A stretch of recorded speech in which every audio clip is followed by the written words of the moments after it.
दोपहर को पिताजी वापस आए तो उनके साथ कोई और भी था। वह दिखने में 30 साल से ज्यादा का नहीं था। माँ और मैंने पिताजी की ओर सवालिया निगाहों से देखा तो उन्होंने कहा, ये वली शाह हैं। एक दोस्त ने मेरी उनसे मुलाकात करवाई थी। शाह साहब काफ़ी ज्ञानी और अनुभवी हैं। उन्होंने मुझे आश्वासन दिया है कि वे इस मामले को हल कर देंगे। मैंने और माँ ने आश्चर्य से वली शाह को ऊपर से नीचे देखा। वे किसी भी कोण से बुजुर्ग या वयस्क नहीं लग रहे थे। उनके चेहरे पर बहुत ही हल्की दाढ़ी थी। काले टी शर्ट और जीन्स में वे किसी विश्वविद्यालय के छात्र लग रहे थे। इसी आश्चर्य में मैं या माँ उन्हें बैठने के लिए भी नहीं कह पाए। मैं आपकी चिंता समझता हूँ, लेकिन मेरी तरफ मत होइए। मैं कोई पारंपरिक पुजारी या संत नहीं हूँ। वली शाह ने हमारी परेशानी को समझते हुए कहा। तभी अचानक अम्मा को उन्हें बिठाने का ख्याल आया। चाय वगैरह पीने के बाद उसने पूरे घर का चक्कर लगाने का इरादा जताया। पिताजी उसके साथ चलने लगे तो उन्होंने रोक दिया। मैं अकेला जाऊंगा। इतना कहने के बाद उन्होंने हम सभी को बाहर इंतजार करने को कहा और खुद अंदर चले गए। कुछ देर बाद वह वापस आए।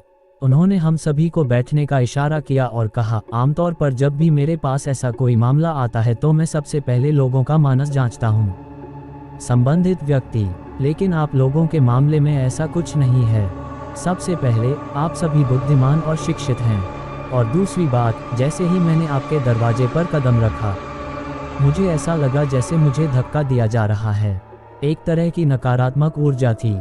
बातचीत के दौरान कई बार मुझे लगा कि आयशा के साथ कोई और है, लेकिन जब मैं अंदर गया तो मुझे पूरी बात समझ में आ गई। वली शाह कुछ देर के लिए चुप हो गए, मानो बोलने के लिए शब्द बुन रहे हों। फिर उसने हम तीनों की ओर देखा और सावधानी से बोला, मुझे भगवान ने ये क्षमता दी है कि मैं छिपी हुई चीज़ों को भी देख सकता हूँ, लेकिन ऐसा केवल उस जगह पर ही हो सकता है जहाँ ऐसी प्राणी प्रचुर मात्रा में हो और बहुत तीव्रता के साथ। जैसे ही मैं आयशा के कमरे में गया, मैंने कुछ अजीब सी दृश्य देखे। उनके बिस्तर पर एक कफन पहने हुए महिला बैठी थी। बिस्तर के चारों ओर 3-4 बच्चे बैठे थे। उनकी आंखों में काले गड्ढे थे और चेहरे पर जगह जगह दरारें पड़ी हुई थीं। उन सभी के चेहरे मेरे सामने थे। मैं वहाँ से निकला और आपके कमरे में चला गया। वहाँ वही महिला बिस्तर के सिरहाने खड़ी थी। बिस्तर पर हनिया सो रही थी। वह महिला धीरे धीरे हनिया के ऊपर झुक रही थी, लेकिन जैसे ही उसने मुझे देखा, वह सीधी खड़ी हो गई और मुझ पर गुर्राने लगी। मैं तुरंत बाहर निकल आया। वली शाह चुप थे। हम तीनों एक दूसरे को हैरानी से देख रहे थे, क्योंकि हानिया अभी तक कॉलेज से नहीं लौटी थी। अब मैं जो कहने जा रहा हूँ उसे साहस और आराम से सुनिए। ये प्राणी अत्यधिक शक्तिशाली है। मैं नहीं जानता कि यह यहाँ कितने समय से रह रहा है, लेकिन अब ये हनी को अपनी दुनिया में ले जाना चाहता है।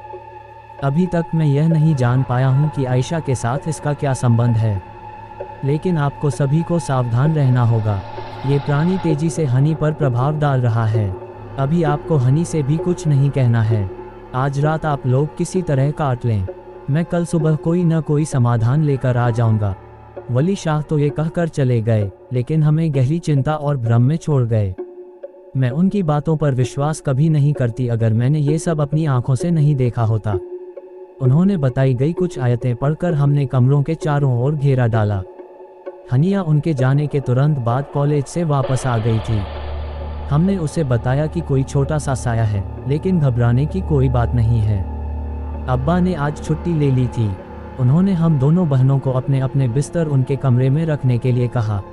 रात के किसी समय हनिया की भयानक चीखों से हम सभी की नींद खुल गई।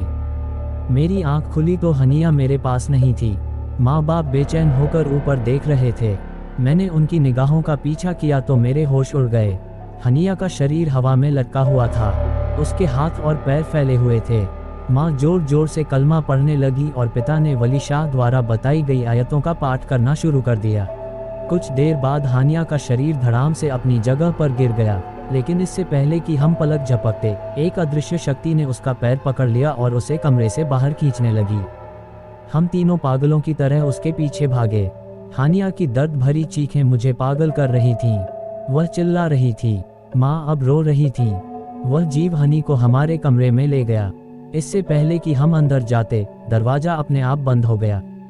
अंदर से हनी के चिल्लाने की आवाज़ लगातार आ रही थी। पिताजी ने पहले तो दरवाज़ा खोलने की कोशिश की, लेकिन जब असफल रहे तो दौड़कर अपना मोबाइल लेकर किसी का नंबर मिलाने लगे। मैं जोर से दरवाज़ा बजाने लगी। भगवान के लिए मेरी बहन को छोड़ दो, मुझे ले लो, लेकिन मेरी बहन को छोड़ दो। मेरा इतना कहना था कि एकदम सन्नाटा छा गया। हनी के चिल्लाने की आवाज़ भी बंद हो गई।